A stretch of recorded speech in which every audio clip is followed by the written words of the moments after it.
আসসালামু আলাইকুম, মীর তৌফিক হোসেন স্বাগত জানাচ্ছি এনটিভি দেশের খবরে। ক্রাউন সিমেন্ট শিরোনাম দেখছিলেন, এবার বলছি পুরো খবর।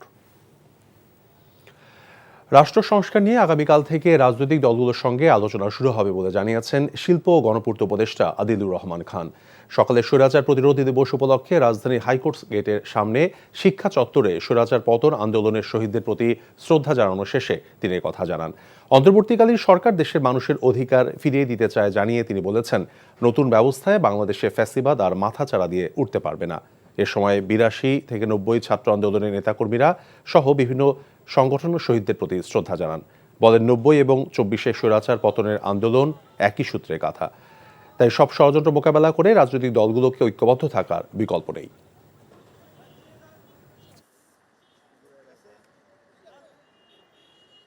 আগামীকাল থেকে যে সংস্কার নিয়ে আলোচনা শুরু হবে রাজনৈতিক দলগুলোর সঙ্গে, এই সংস্কারের আলোচনা দেশে একটা গণতান্ত্রিক ব্যবস্থা প্রতিষ্ঠার জন্য এগিয়ে নিয়ে যাবে দেশকে। আমি আশা করি বাংলাদেশ কখনোই আর ফ্যাসিবাদের দিকে ফিরে যাওয়ার সুযোগ রাখবে না। আজ পালিত হতে যাচ্ছে পবিত্র শাবি বারাত। ধর্মপ্রাণ মুসলমানরা ইবাদত বন্দেগীর মাধ্যমে সাফল্যময় ভবিষ্যৎ এবং পাপ থেকে মুক্তির জন্য আল্লাহর কাছে প্রার্থনা করেন এ রাতে। সারা রাত নফল ইবাদতের মাধ্যমে মহান আল্লাহর সন্তুষ্টি অর্জনে চেষ্টা করার আহ্বান জানিয়েছেন আলেমগণ। নিয়ামুল আজিজ সাদেকের রিপোর্ট।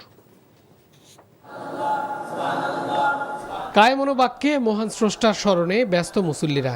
জাতীয় মসজিদে এমন একনিষ্ঠ ইবাদতে শামিল বিভিন্ন প্রান্ত থেকে আসা অসংখ্য মুসলমানরা।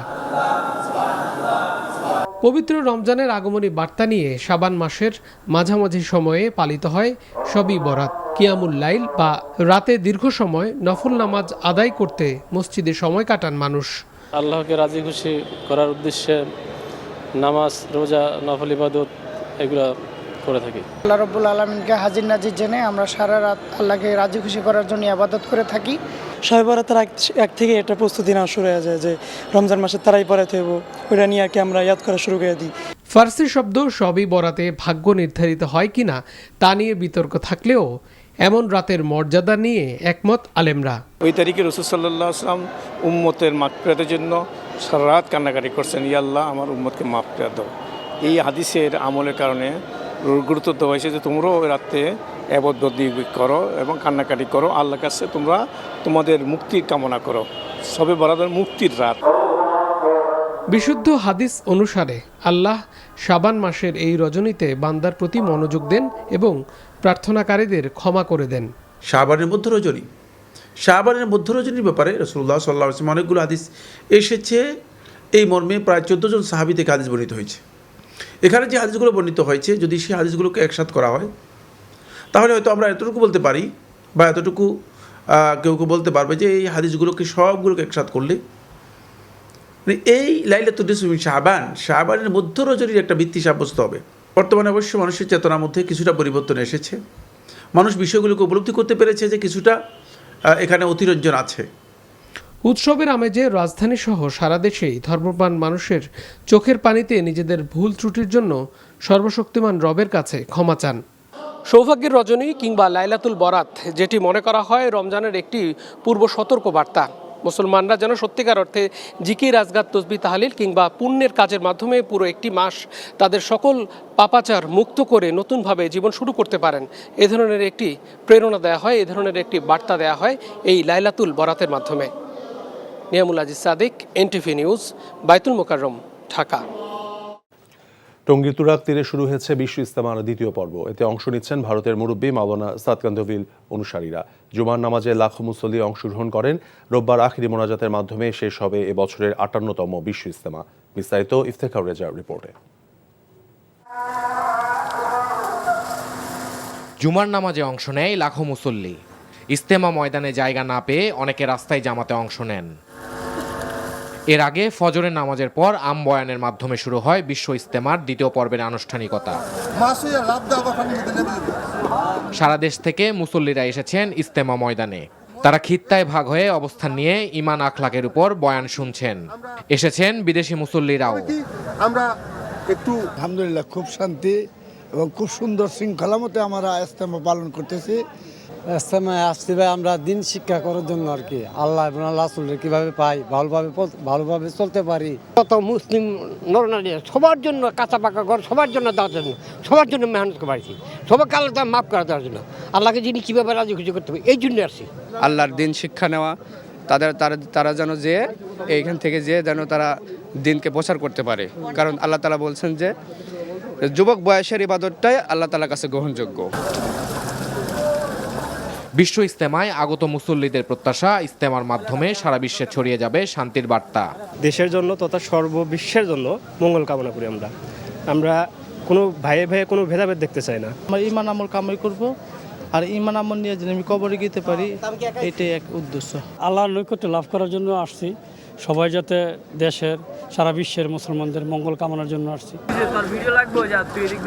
ইজতেমার শুরুর প্রথম রজনী শবে বরাত হওয়ায় ইজতেমার প্রথম দিন বাড়তি আগ্রহ পাচ্ছে মুসল্লিদের কাছে। লক্ষ লক্ষ মুসল্লি, আমাদের উদ্দেশ্য সবার মধ্যে যাতে শান্তি আসে, শান্তির বাণী যাতে আমরা সব জায়গায় পৌঁছাই দিতে পারি। আল্লাহর হুকুম হইলেই আইতে পারবো, আল্লাহর হুকুম হইছে এত মুসল্লি আইছে। বিশ্ব ইজতেমার মাধ্যমে সারা বিশ্বে ছড়িয়ে পড়বে শান্তির বার্তা, দুনিয়া ও আখিরাতে মিলবে মুক্তি, আর বিশ্ব ইজতেমা নিয়ে মিটে যাবে ভেদাভেদ ও দ্বিমত, এমন প্রত্যাশা সাধারণ মুসল্লিদের। ইফতেখার রেজা, এনটিভি নিউজ, ইজতেমা ময়দান, টঙ্গী, গাজীপুর। শবে বরাত উপলক্ষে চাহিদা বাড়ায় অস্থির মাংসের বাজার। প্রতি কেজি গরুর মাংস বিক্রি হচ্ছে 800 টাকা পর্যন্ত। ব্রয়লার মুরগির দামও বাড়তি, কেজি 210 টাকা। রোজার আগে নতুন করে বেড়েছে লেবু এবং কিশমিশের দাম। অন্যদিকে কয়েক মাস ধরে অস্থির থাকা তেল এবং চালের বাজারেও স্বস্তি ফেরেনি। মেজবাহ হাসানের রিপোর্ট। শবে বরাতে বাড়তি চাহিদা গরুর মাংসের, তাই ভিড়ও বেশি কষায়ের দোকানগুলোতে। দীর্ঘদিন ধরেই প্রতি কেজি গরুর মাংস বিক্রি হচ্ছে 750 টাকায়, তবে শুক্রবার সেই দাম পৌঁছেছে 800 টাকায়। বরাবরের নয় আমরা 750 টাকা করে মাংসগুলো কিনতাম, আজকে মাংস বাজারে এসে দেখি 800 টাকা। এক গরুতে 10,000 করে বেশি, কেমনে কি করবো কোন?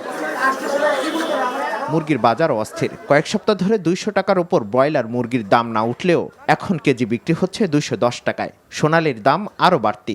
190 টাকা 80 টাকা কিনেছি, কিন্তু আজকে আবার দেখলাম একটু দাম বেশি, 20 টাকা 30 টাকা বেড়ে গেছে দামটা। ব্রয়লার মুরগি এই টাইমে তো 180 বা 160 টাকা হওয়ার কথা, 210 টাকা। মাল আমদানি খুবই কম। কোনো উৎসব আসলেই বিক্রেতাদের অতি মুনাফার এই প্রবণতায় হতাশ সাধারণ ভোক্তারা। কোনো একটা উৎসব হলেই সেটা দাম বাড়াই দেয়। একটা উৎসব আসলে দাম বাড়বে, আমি মনে করি রেগুলার যে দাম আছে এই দামটাই থাকা ঠিক। ভোজ্য তেলের বাজারে এখনো অস্থিরতা চলছে। রোজার আগে আরেক দফা দাম বাড়ানোর চেষ্টা বলে অভিযোগ ক্রেতা বিক্রেতাদের, তাও মিলছে না পর্যাপ্ত তেল। তাগতে যদি আমরা 5 কার্টুন তেল চাই, তারা মিনিমাম 2 কার্টুন তেল দিব, বা 1 কার্টুন, 2 কার্টুন দিবে না, 1 কার্টুনের লগে আরও আদার্স 5-6 হাজার টাকা মাল দিয়ে দেয়। কয়েক মাস ধরে লাগামহীন চালের বাজারেও ফেরেনি স্বস্তি। দাম নতুন করে আর না বাড়লেও কমেনি। তবে গত বছর রোজার আগে সিন্ডিকেট করে দাম বাড়ানোর অভিযোগ রয়েছে ব্যবসায়ীদের বিরুদ্ধে। চালের প্রচুর মজুদ আছে, ধানের মজুদ আছে। এখন অগ্রহণে ধান উঠছে 1 কেজিতে 6-7 টাকা বাড়া অযৌক্তিক। বাড়তি দামেই বিক্রি হচ্ছে ডিম, আর বাজারে মৌসুমী সবজি সরবরাহ বেশি হয়, দামও ভোক্তাদের নাগালে। Mezbah Hasan, NTV news, Dhaka. সুন্দরবন দিবস আজ। আলোচনা সভা, র্যালি সহ নানান আয়োজনে দিবসটি পালিত হচ্ছে। বিশ্ব ঐতিহ্য সুন্দরবনকে রক্ষায় জনসচেতনতা সৃষ্টির লক্ষ্যে খুলনা সহ উপকূলীয় দক্ষিণ পশ্চিমাঞ্চলে 2 দশকের বেশি সময় ধরে দিবসটি পালিত হয়ে আসছে। 2001 সালে 14 ফেব্রুয়ারি বাংলাদেশ পরিবেশ আন্দোলনের আওতায় খুলনা বিশ্ববিদ্যালয় এবং দেশের আরও 70টি পরিবেশবাদী সংগঠনের অংশগ্রহণে প্রথম জাতীয় সুন্দরবন সম্মেলন অনুষ্ঠিত হয়।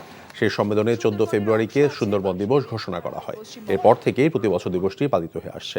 সেই হিসাবে এবার পালিত হচ্ছে 25তম সুন্দরবন দিবস। খুলনায় সুন্দরবন দিবস উপলক্ষে আলোচনা সভা, আলোকচিত্র প্রদর্শনী, পুরস্কার বিতরণী অনুষ্ঠানের আয়োজন করা হয়। এ সময় বক্তারা বলেন, ম্যানগ্রোভ বনের পরিবেশ এবং জীববৈচিত্র্য সুরক্ষিত রাখতে রাষ্ট্রের কোনো কার্যকরী ভূমিকা নেই। এছাড়া মোংলায়ও নানান আয়োজনে সুন্দরবন দিবস পালিত হচ্ছে। বেলা 11টায় বাঁচাও সুন্দরবন শীর্ষক র্যালি বের করে পরিবেশবাদী বেশ কিছু সংগঠন। গ্যাস সংকটে বন্ধ থাকার 13 মাস পর পুনরায় উৎপাদন শুরু করেছে জামালপুর যমুনা সার কারখানা। যমুনা সার কারখানা কর্তৃপক্ষ জানিয়েছে, গ্যাস সংকট থাকায় গত বছরের 15 জানুয়ারি কারখানায় উৎপাদন বন্ধ হয়ে যায়। বৃহস্পতিবার রাতে Titas gas transmission and distribution company নতুন করে গ্যাস সরবরাহ শুরু করলে স্বাভাবিক হয় উৎপাদন কার্যক্রম। পুরোদমে উৎপাদনে যেতে 10 থেকে 12 দিন সময় লাগবে বলে জানানো হয়েছে। যমুনা সার কারখানা থেকে দৈনিক প্রায় 1200 মেট্রিক টন ইউরিয়া সার উৎপাদন করা সম্ভব বলে কর্তৃপক্ষ জানায়।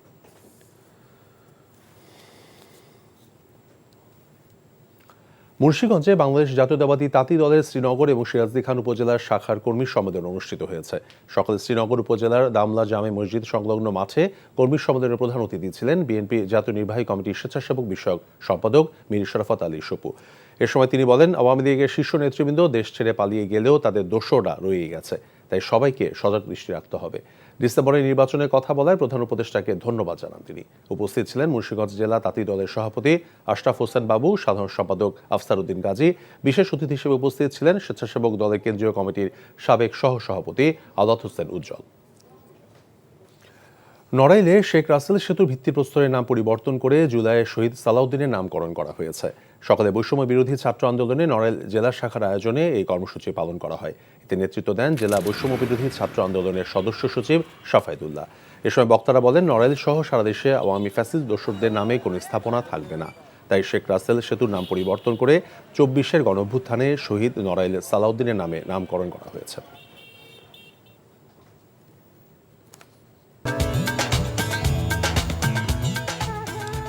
এই ছিল দেশের খবরে। এই খবরের ভিডিও সহ আপডেট জানতে ভিজিট করুন এনটিভি অনলাইন www.ntv.com। এছাড়াও এনটিভির জনপ্রিয় সব অনুষ্ঠান এবং খবরের আপডেট জানতে ভিজিট করুন আমাদের ইউটিউব এবং ভেরিফাইড ফেসবুক পেজ। 6টা ইভিনিং নিউজ দেখার আমন্ত্রণ রইল। ধন্যবাদ সবাই।